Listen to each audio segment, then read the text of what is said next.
L'évêque Pascal Moukouna est en prison. L'un des membres de l'église. Ces derniers temps, nous sommes en train de suivre l'évêque Denis aussi, condamne la démarche. Il y a l'évêque Pascal Moukouna Lobby. Initiative est bien, mais démarche des Alagi Mabé parce qu'il a ciblé qu'une seule personne, l'ex-président de la République. Na moment avec Pascal Moukouna en prison, to bonde la ponaï. Nzamba sungai. Nzambe a télémisaï. Ce que Zali a solo était makamo ba condamné. Ezali a solo et ça la biso passe.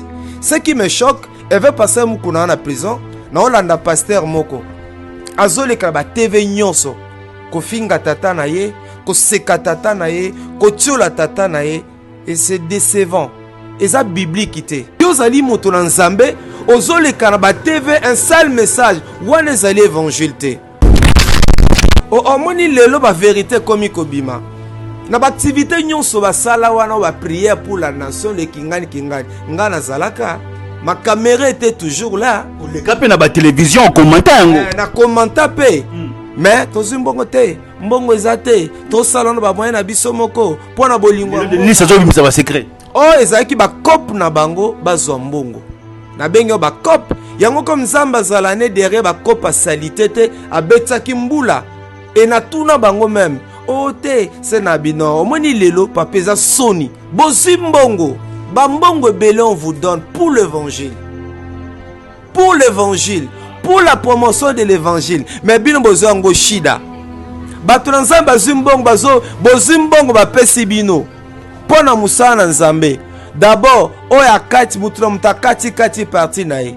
Est-ce que tu comprends un peu ça? Mutula mutakati na no parti nae. Baki représenter Moussoussou. Tant que comme kuna pe bokaboli bozizi. Quel genre des hommes de Dieu nous avons? Quel genre yabakambi nous avons? Ça c'est une honte pour l'église de réveil. Même Yemoko Kabila soit Zolanda, na sa zobake azo regretter na mutema nae. Et à Sony, pensez-vous que l'acteur politique mingi babi nzambete, ba wiko bongo la mitema na ba comportement bongo? Mbongo ebima mbamsu balobi nga za karateka nga na za maître nga na za ceinture noire na ko beta yo. Nous assistons à la théâtralisation ya FCC na cash. Ça ne va pas, ça ne va pas. Obi komiso la muko banzambe eza nino juste. Comment toza na bateau yo le gangstérisme na kati na mboka. Mboka ba yanke. Quel genre ya ba conduite? Mais ba conduite mso bazo pesa nini? Bango basoma ba immeuble, bauti na bana ba on a poto, bango bazolia lokolo ba lingi, mais biso peuple congolais. Et puis non comme ba jeune, comment vous la manipuler pour 1000 francs, pour 2000 francs, bozo bima na balab. Non. Ko buka eza mabe, pillage eza mabe, oyiba kelo kwa mutu, obuka kelo ata zali muta FCC. Nakole kanayo. Abelelaki mwana na Dawidi yokelanga mawa papa Yesu yokai makambo zoleli sanda na motema makambo matulilanga kala Yesu yo badiplome na ndako mosala ezate maladi incurable balobi kisi ezate libole na koti kobote ezali teo nakole kanayo abelelaki mwana na Dawidi yokelanga mawa papa Yesu yokai makambo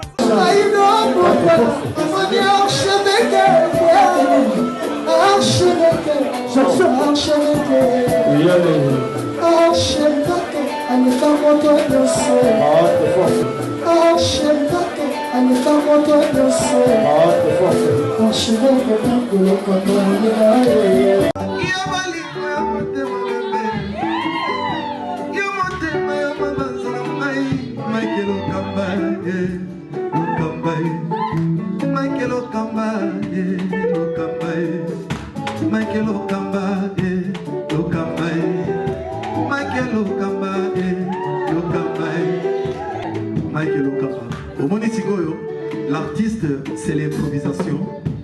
La honoré dans l'émission. Africa Elengi TV, Votre chaîne, l'incontournable, la star des chaînes.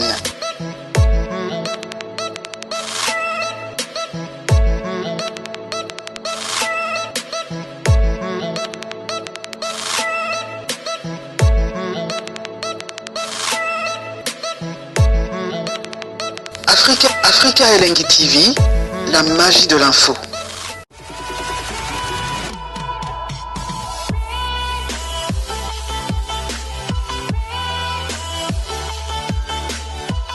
Bandeko Balandi, à grande chaîne Africa Elengi TV, Mbote. Nous sommes aujourd'hui le 29 juin en République démocratique du Congo. Demain déjà, nous allons célébrer 60 ans d'indépendance de notre beau pays, la République démocratique du Congo. Est-ce que après 1960, les choses ont évolué en République démocratique du Congo sur tous les plans, sur le plan spirituel, politique, social? Pendant 35 minutes, nous allons recevoir un leader d'opinion. Il s'appelle Max Mbenga, journaliste. Ensemble avec lui, il va essayer de nous donner sa vision par rapport à l'état de notre pays. Aujourd'hui, n'oubliez pas que le président de la République va parler ce soir à la RTNTD, à la RTNT1, à la radio-télévision nationale concernant l'état de la nation par rapport à cette pandémie Covid-19 et par rapport à cette situation que nous sommes en train de voir aujourd'hui sur le plan politique. Max Mbenga, bonjour. Bonjour Ndeko Billy, bonjour peuple de Dieu. Na Pesinzambe, merci, c'est grand Dieu merveilleux. Oyo asali biso ngolu, na ndema écoute na loba boete pour santé penza. Ezotungisanga makasi mais na lobi pour l'amour de ma patrie, pour l'amour de la nation. Atako nzoto eza bien te tokoloba pamba te makambu. Ezokende mabe makasi penza na kanisi ke banalise averti o azotala mboka Congo ndenge ezokende ezosala mawa onde toza ko assister na ba théâtre moko toza ko assister na J ya bana mike. Je pense que atako nzoto eza bien te mais toloba mpo ete to bikisa mboka oyo. Merci. Première question, Ezali Likambu, il y a proposition de loi. Le professeur Obem Minako, non honorable Sakata, ils ont proposé à l'Assemblée nationale. On a vu comment dirais-je, des réactions des motocyclistes, des combattants, vandaliser maison, boîte, salle de fête. Il y a des acteurs politiques, mon chouchou. D'abord, j'ai réussi Christian Bossembele matin. Votre lecture par rapport à la proposition de loi où il y a réforme sur le plan judiciaire. Merci Ndeko Nazala contre-violence. Il avait tout le moyen, il avait toutes les possibilités de dire à son père fais quelque chose, en fait qu'il sache que tu es Dieu. Mais Yesu Isaac qui violence te. Baokanga Yesu, toi tu es chrétien, tu le sais. Pételo. Abinisi mopanga, pe asasi. Au moins ni kulu ne bandaka kana. Même na kat na Bible, kulu ne zalaki. Yesu a condamné ki acte wana. Donc il faut encourager les violences tambokate. Et puis, les jeunes qui fassent beaucoup d'attention. Bas à la manipuler, bas à la utiliser, les jeunes qui se ressaisissent, les jeunes, et belé bazana kolandangay. Alors, concernant loi na la Bible, le na 1 Corinthiens 10, 31. Quoi que vous buvez, quoi que vous mangez, quoi que vous fassiez quelque chose, faites tout pour la gloire de Dieu. Ce que na meki susko limbolango ben robaete, mi ata ko to proposer mi beko. Mi beko nezala pour la gloire de Dieu et pour l'intérêt à peuple congolais. C'est très important. Nyons to rosal pour l'intérêt à peuple congolais. Pensez-vous que mboke zotambolate? Pensez-vous que nzaleza na mboka minyo keza na mboka eza pona ba loi wana pona to voter ba loi wana te pona ba loi wana ezangaki? Pensez-vous que c'est le moment propice? Pensez-vous que c'est le moment idéal? Pensez-vous que c'est un besoin? Pensez-vous que c'est urgent en ce moment sans ba loi wana? Mais je vous dis na juriste était ba juriste nde ba ko répondre la question on saka banalise lokola mutu na nzambe. Ba politicien na biso ba okela biso mawa. Ba politicien na biso ba mitie sika ba congolais. Ba pesa biso mibeko oyo eko sunga mboka Congo. Mibeko oyo eko salete peuple congolais à se retrouver na bomengo on nzambe a pesa biso. Nous sommes un pays béni. so baku toza na géographie toza na histoire ke ngana nazozele pa na bango basala ete kolia ekoma lokola bonjour naozele pa na bango bavote bamibeko ya kolia ekoma lokola bonjour naozela bango basunga biso ke non lelo étudiant sisi classe aza na facilité kozwa mosala nazozela bango na moment oyo tovandi toza incapable ya kofuta bandako obi ke sima mikolo balocataire ebele bakobimisa bango na bandako po bato ane kosala misala covid ye bopemisi bango na bandako me ebele bafuta bango ta nana yebisi tovanda na bandako bango leta tovandi na bandako me bazofuta biso ta tofuta bandako ndenge nini bazanga mawa. La plupart ya mibeko ezwa meza pona ngana yote eza pona bolamu na bango pona bentere na ngana mitunaka mabeni no biso nzato to sala na mboka o. Est-ce que kozala congolais ali lisumu kozala congolais ali malédiction kozala congolais ali botututo nini quel gens ya bakambi biso toza na na mboka le pays est pris en otage ndeko Billy ça ne va pas ça risque de barder Billy. Nous assistons à la théâtralisation ya FCC na cash. Ça ne va pas, ça ne va pas. Obi comme so l'amour ko banzambe. Eza nino juste. Comment toza na bateau yo le gangstérisme na kati na mboka. Mboka ba yanke. Hein? Quel genre ya ba kondi to obi so teng na Bible na Jean 3:16. La Bible dit car Dieu a tant aimé le monde qu'il a donné son fils unique. Dieu a donné tout ce qu'il avait de précieux. Dieu a donné tout ce qu'il avait de valeur. Mais ba kondi na so bazo pesa nini. Bango ba so ba immeuble bauti na bana ba na poto bango bazolia lokola balingi mais biso peuple congolais et puis non comme ba jeune comment vous la manipuler pour na 1000 francs pour na 2000 francs bozo bima na balab non ko buka eza mabe pillage eza mabe oyiba kelo kwa mutu obuka kelo atazali muta FCC atazali muta cash atazali nan ozana droit wanata kotambola na balabala oui. Marcher pacifiquement, oui. Mais qui mouyibi, qui kuluna, ko bebi samitu kabato. Bandaku ya batu, ils paieront. Dieu est contre ces histoires. Dieu n'aime pas la violence. Dieu n'aime pas qui mouyibi, ils paieront. Nzambe ako châtier bango. Donc, concernant ba loi na bango, nga penza na mwata, na vai na mboko yo. Nabi ke ba loi mingi eza pona bolamu na bango, pona ko se protéger. Pona b'intérêt na bango eza pona bisota tala ndenge vitozo mene na Congo même colis eza pas sibili to defara mapa na tongo kimi aux incapables ya refuta yango wana ezali mboka wana ezali mboka kaka bango aza député provincial azali national azali sénateur ye wana kaka obima PDG ye wana kaka obima ministre baso bango mboka ngo eza ya bango basalo balingi menzambaza. Merci. Tu es directement à la lobby contre le lobby Cambois Justice. On a condamné les dirigeables du chef de l'État 20 ans d'emprisonnement. Le prévenu Mouima 2 ans, Jamal 20 ans. Vous avez suivi le procès 100 jours. Est-ce que vous avez aujourd'hui un commentaire à faire par rapport au déroulement du procès Ndengeleki, Nandenge Bazuzu Bakati? La justice élève une nation. C'est pas moi qui l'ai dit, c'est la Bible. Nous encourageons cela. Mais sauf que je n'ai pas aimé certaines réactions. Yaba Namboka. Ndeko Kamera Zan à prison. C'est notre bien-aimé. Je dis bien, je suis contre Koyiba, le vol, les détournements. Tout ça, même Bible Boyango. Ba mi yibi ba ko talo late. Ba détourner ba ko talo late. Naza contre yango. Mais ce que je n'ai pas aimé. Ndeko Zan esika ya pasi. Le 20 ans. Na prison, batumsu wa mele ba champagne. Bamsu ba OCP là. Même moi si nae, ba komi ko yembele banzembo, ko se moquer na moi si nae. Interpellé aussi hein, na parquet. Azale interpellé ko se ka moi si nae. Ba to kotiti na intimité na bango. Wana za malamu te. Obi na Bible na sepela na Yesu, ba yele moi so bakangai na mobali. Yesu ki d'après la loi, et bonga ba et sengela ki ete ba lapider. Mais Yesu abani koma. Et puis tant à tomboli atala bango d'abord ils sont tous na bango qui d'entre vous n'a jamais péché. abani okomata atombole mutu atalake bango nyonso bakendeki. Nous sommes contre Kimuyibi, mais faut yeba que le temps de ko Vital Kamerhe na bande ko mususu ya bango emonani polele na poisa.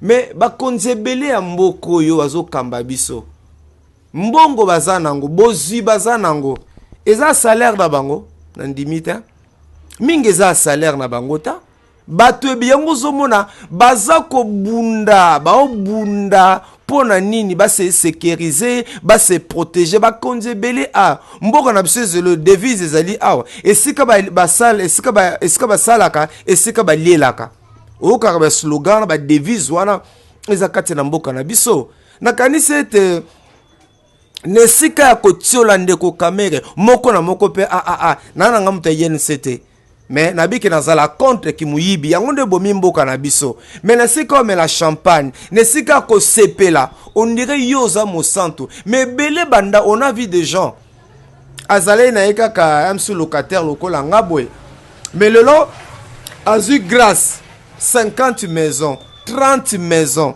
bazongo wapi donc le lomboka na biso zaliki ezamboka yanko le pays est pris en otage par la plupart des décideurs, par la plupart des gens qui nous dirigent. Bazanga mawa bazanga mitema bat ba lingi bisote balingi bozu ya Congo mais balingi Congo te yango je t'informe na obimisa single moko ezana titre je dis non et non. Eza na studio ni tete santé tungisinga mais je crois que le Seigneur va m'aider no bimisa nzembo moko oyo na mone ça va me créer des problèmes, ça va me créer des ennuis. Batebele barulukisanga batebele baruluka vous présentez déjà cela hein? Oui mais na kibonzoto na zolinga na kibonzoto na lingi na ngate mais mon limo zo poussenga kaka d'ailleurs ba travailler comme na suka je dis non et non et ça single zo bima nzembo moko oyo et rozala somo ça va interpeller beaucoup de gens mais na ipsika nzambe mora batelanga po ngamona na kibonzoto na boyi na nga penza na lingi na nga osala msala ngote mais mon limo zo poussenga kaka je te dit zembo ane ko bouger mokili. Je dis non et non. L'évêque Pascal Moukouna est en prison. L'un des membres de l'église. Ces derniers temps, nous sommes en train de suivre l'évêque Denis aussi, qui condamne la démarche. Il y a l'évêque Pascal Moukouna Lobi. Initiative ezalaki bien, mais démarche n'ezalaki mabe parce qu'il a ciblé qu'une seule personne, l'ex-président de la République. Max Mbenga, votre commentaire. Na moment avec Pascal Moukouraza na prison, to bonde la ponae. Nzamba sungae. Nzambe a telemisae. Ce que zali a solo ete makamo ba condamné, ezali a solo e ko sala biso passe. Mais lokola ba na nzambe to iko seka ete. To iko tiola ete. Nanzela na ye, nanzela matea na ye, bato belé ba bongoli mitema, bato belé ba kabibo mena bango pa na nkolo. Oya mone tazali muto makasi abonde la ponaye. Ce qui me choque, elle veut passer Moukouna en prison. Na olanda pasteur moko. Azole kaba TV nyonso. Ko finga tata na ye, ko seka tata na ye, ko tiola tata na ye. Et c'est décevant. Et ça biblique ité. Je te dis vrai. Et ça li biblique ité. Ce que moninga il n'est pas à qui châtier ton papa n'est en liberté. Ce que moninga ko ende ko bili. To bonde la ponaye. Télémisaï, Nzamba Sungaï, qui sait peut-être assis à se réconcilier dans Nzambenaï, qui sait peut-être être à sa sengi pardon dans Nzambenaï, Yozali Moto dans Nzambe, Ozole Kanaba TV, un seul message, Wane Zali évangile te. Et là, comme il balait dans le Bezali Boete, Batata est belé, Bakambi est belé à l'église de réveil, Bapassé rebellé à ba TV, Basali Soni, et Sengeli pe. Basenga nzambe pardon balongoli batu posa ko sambela oyebi ke na koloba bili nzamba bik sanga santé comme normal ozonga na koloba omoni lelo ba vérité comme kobima na ba activité nyonso basala wana ba prière pour la nation le kingani ngana zalaka ma caméra était toujours là le capé na ba télévision commentaire na commentaire pe mais tozi mbongo te mbongo ezate to salon ba moyen na biso moko pona bolingo ni ça zo ba secret oh ezaki ba cop na bango bazwa mbongo na bengo bakop yango comme nzamba zalane derrière bakopa salité te abetsaki mbula et na tuna bango même oh te c'est na bino omoni lelo papa eza soni d'apprendre que omoni ngai mambo ebele nenga koloba te mais un jour je parlerai bosimbongo bambongo ebele on vous donne pour l'évangile, pour la promotion de l'évangile, mais bino bozango shida bato na nzambe bazimbongo bozimbongo bapesi bino pona musala na nzambe. D'abord oya kati mutra mutakati kati parti nae. Est-ce que tu comprends un peu ça? Mutra mutakati na no parti nae bake représenter mususu tanga komi kuna pe bokaboli bozizi. Quel genre des hommes de Dieu nous avons? Quel genre yabakambi nous avons? Ça c'est une honte pour l'église des réveils. Je te dis, c'est une honte pour l'église des réveils. Même Yemoko Kabila soit Zolanda, Nasa Zobake, Azo regretté na mutema nae. Et à Sony, pensez-vous que l'acteur politique mingi babi nzambete, ba ko bongo la mitema, na ba comportement a bongo. Mbongo ebima mbamsu balobi nga za karateka nga na za maître nga na za ceinture noire na ko beta yo osaka nanga batu na nzambe azobunda pona mbongo bapesi bango pona musala na nzambe mama besa maka na Congo kaka na Congo yo salema na Congo nga na sengi bango basenga nzambe pardon na sengi bango basumilier e nga max na église ya bato bongo na kolongwa nga max na église ya bato bongo na kolongwa eza soni. Hein? Ils ont soni. Mutulan nzambe so za maîtrise na mbongo. Yango mona bisala sale koti tuna be église pona nini. Batulan nzambe bele ba lingi mbongo. Mbongo ba pesi bino. So za pon évangile et ça musala nzambe. Donc bino bozi ba acteur politique. Bino bozi ba kambia mboka, bozi bango lokola bobo ke ko china bango, ko ke ko exploiter bango, ko bimisa bango ba mbongo pona ba femme ko o ezali même conforme na Bible na bibliate. Oh mon Dieu, je pleure makambo et salami oh. Maintenant kota na bozino nango prochainement. Et l'homme sous na bakisi. Papa télévision c'est ka ba règlement de compte état. Télévision ça pour l'évangile. Pour la côté à Yesu Masia, mais oh bazo sala nezali soni. Yo kanisi bili ke ba catholique baza ba problème te. Yo kanisi bili ke ba protestant baza ba problème te. Ba kimbangiste baza ba problème te. Yo kanisi ke bango ba tirela ko pambola bango te. Bango ba tirela ko zambongo te. Mais qu'est-ce qui fait que oh église de réveil bimaka na TV? Hein? Bon, ce que tant bazo ba mbongo pourquoi ba sa bisote net ngana zala. Ngana accompagner bango ngana saba reportage yango en ce moment pourquoi ba lobate et bon ba loba pourquoi ba lobate ba comment loba lelo point ya son ba yo kapé quand même soniko yango zo mona église de réveil yango zo mona lelo mona ba tozo respecter bango te et pourtant eza confession religieuse à l'instar ya ba confession mususu mais na ça ba tout que non ba pasteur ya solo bazana bazana ya solo oh ya sérieux bazana l'église de réveil. Merci. Marc Timbenga, nous cherchons aujourd'hui une personne qui peut remplacer Corneille Nangaa. On a donné le nom de Ronsard Malonda qui est aujourd'hui contesté par certains membres, certains acteurs politiques Nakatambo Kanabiso. Est-ce qu'aujourd'hui, ça serait quelque chose de bon si on donne la CENI Nabande Konabiso à musulmans? Une très bonne question. Obinoka mawatano bela mamba CENI depuis Tobani Mambo ya processus électoral en Bokanabiso, la CENI a toujours été confiée aux hommes de Dieu.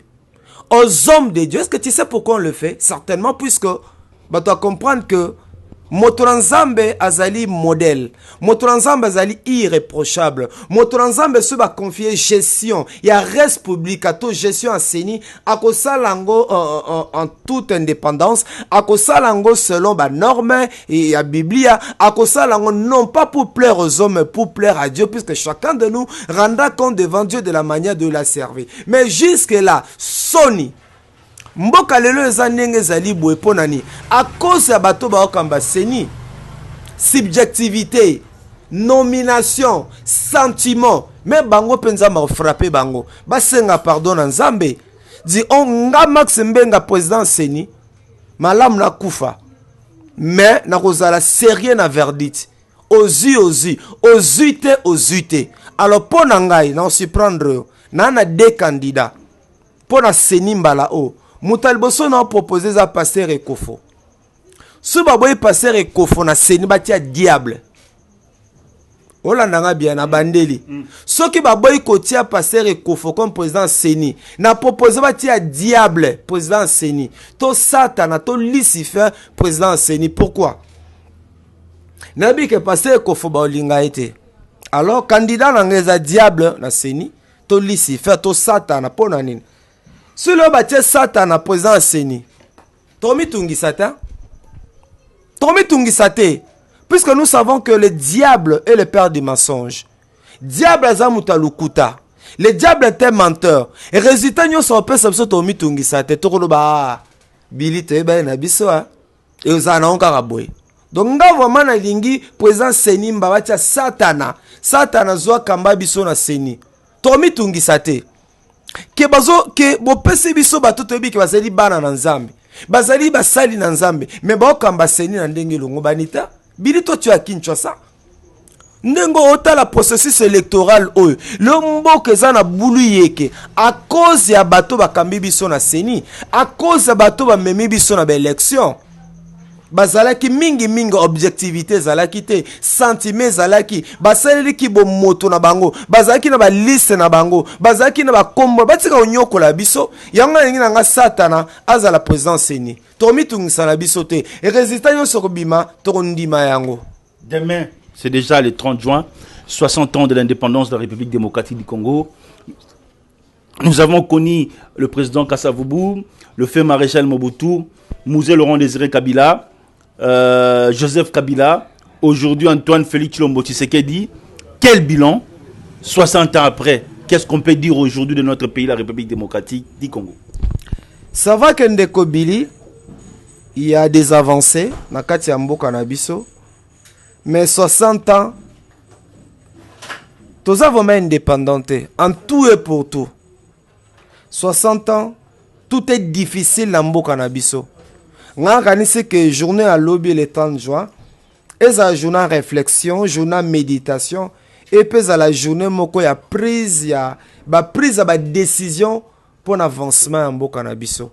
Toza toujours na boumbu, toza toujours na servitude. 60 ans après, toza toujours na servitude. Ezo sala pasi, ezo sala mawamingi. Yango na profiter na micro na ko senga na mokonzi ya mboka. Papa Nabiso Félix Antoine Tshisekedi Tshilombo, le père de la nation. Mboka ezo kende bien te. Mboka vraiment ezo kende bien te. Mam tozo mona ekomi ko bangisa. Tolobaki ete mbalo tozi mwana Nzambe na tete ya mboka kamba biso. Penza soko tali ke vie ya ba Congolais ezo changer te. Vie ya ba Congolais ezo changer te.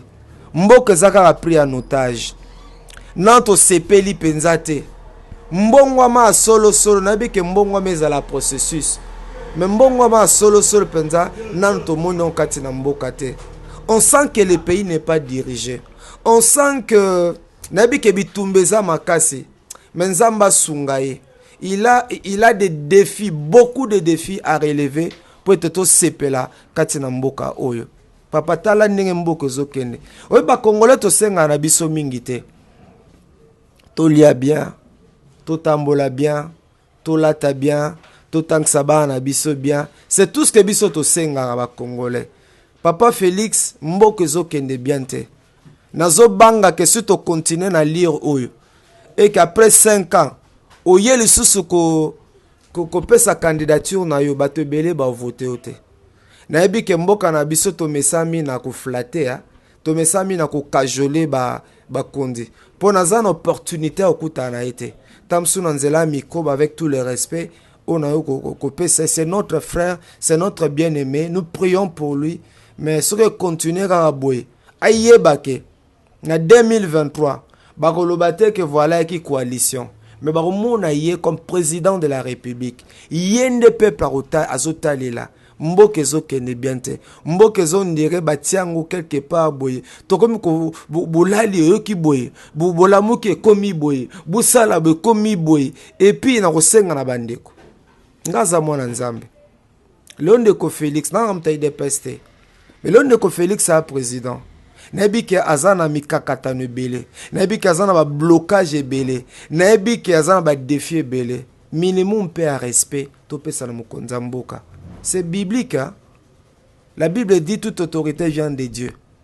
Malgré tout ce que tu as yoka, tu mémiaï, tu respecté. On met sur le long moninga zana pouvoir. Hein? To sae pour que yo pelobi ba to sae. Na sai na bande ko FCC, moi minimum pe a respect. Tant bazoli kana TV ko lobana kuma mukonza mboka, to sae pe. O perdre l'eau morote. Toro kamba mboka na tembe na tembete. Mboka okama na tembe. Asubo eba ka tembe na tembe. Bo sale ba coalition na bino ponani. Pour une bossale ba coalition na bino. Pour nani makambo bo signaki na kuzu. Bokomo linga to yeba yango. Na sengi na ba collaborateur nyonso ya papa Kabila balinga biso. Merci. Na sengi pe bato nyonso baza pembeni ya mokonza mboka Félix bolinga biso. Obi ke aliro tozokende to risquer un jour to benga bilioza wapi en ce moment là ekozama la mingi te nzamba linga bitumba te. Mais bah yeba pe que la RDC appartient à Dieu. La RDC appartient à l'Éternel, celui qui a les derniers mots. Bible lobby dans le cœur de l'homme il y a plusieurs projets, mais seul le dessein de l'Éternel qui s'accomplit. Nzamba ko sa volonté na nakati ya mboko. Nzambe so amoni ke XY bozimbo kanotage XY bino bokomi lokola Congo ndeza bino. Nzamba retira bato bongo. Bato amona ke non sans Congo ezang Congo sungate osimbate nzambe mora telema pe azwara bato bongo. C'est ça le problème par exemple. C'est nga ba be nzambe angwana nzoka bolamu ya nzambe angwana. Nzambe so amoni ke mutu moko to bato amoni ke bisonde su bisote tozana Congo esimbate bato ya bongo nzambe atelemaka pe nzamba sokipa na bango pamba taza El Shaddai na kubuna na nzambe. Merci. Il est l'Éternel Dieu des armées. Merci. C'était Max Mbenga, journaliste en République démocratique du Congo, qui nous a parlé aujourd'hui avec son cœur. Nous sommes arrivés à la fin. Je pense que la semaine prochaine, nous aurons ce privilège, Yaroyambaye na plateau. Votre numéro de contact? Numéro de contact est 089 64 80 627 089 64 86 à 27. Na profité pe la micro na to fongo l'orphelinat. Orphelinat na pse comme ngozali partage ton pain avec celui qui a faim le 15 juillet orphelinat ezo fungwama to sengi pe na bakonzi boka ni saba orphelin boka ni saba vieillard boka ni saba personne vivant avec handicap. Tanso na tambola na zomona bango ko senga na balabala nora mutema mawa nora mutema pasi ba aveugle ba toni na balabala borphelin bango bazali abandonné. C'est comme ça que nzamba tsa biso na mutema to fungo l'orphelinat wana partage ton pain avec celui qui a faim ba balanda biso. En tout cas, toza permanent na orphelinat kokene ko tika lisungi na biso ko kabola moi li pana bango. Et maintenant le Seigneur nous avait convaincu, nous avait mis à cœur ya ko fungola yango. Toza déjà na mikanda. Merci na bakondi o apesi so mikandana. Nous sommes en train de nous préparer pour que le 15 juillet tout ça, le lancement officiel à orphelinat, partage ton pain avec celui qui a faim. Dit que ce que vous mbongo, vous en bougé, bah que nzamba pambolo pour que toi tu sois une bénédiction pour les autres. Kanisaka orphelin, kanisaka veuve, il y a des grandes bénédictions derrière ça. Ce que c'est peli pose ali pamboli pour orphelinat, oyo benga biso na plus 243 89 64 86 à 27 et que l'Éternel Dieu vous bénisse. Nous sommes arrivés à la fin. Ciao.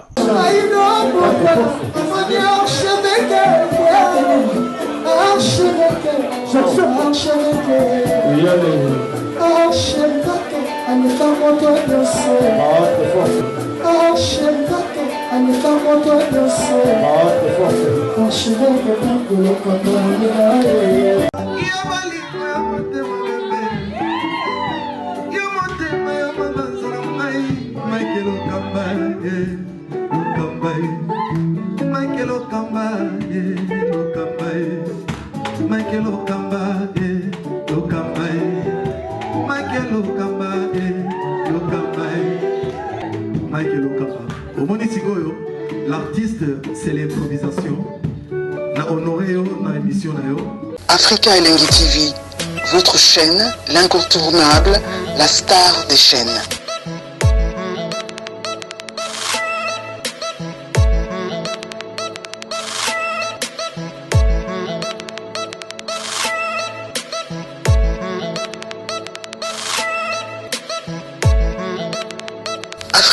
Africa Elengi TV, la magie de l'info.